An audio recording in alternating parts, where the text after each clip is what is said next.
ब्रह्मा मध्ये विष्णुः अन्ते देवः सदाशिवः मूर्तित्रयस्वरूपाय दत्तात्रेय नमोऽस्तु ते।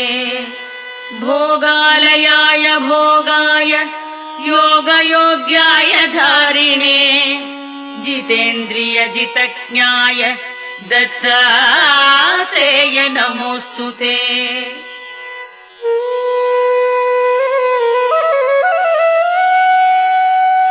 दिगंबराय दिव्याय दिव्यरूपधराय च सदोदित परब्रह्म दत्तात्रेय नमोऽस्तु ते।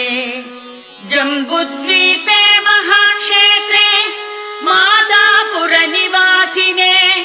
जयमान सतां देव दत्तात्रेय नमोऽस्तु ते।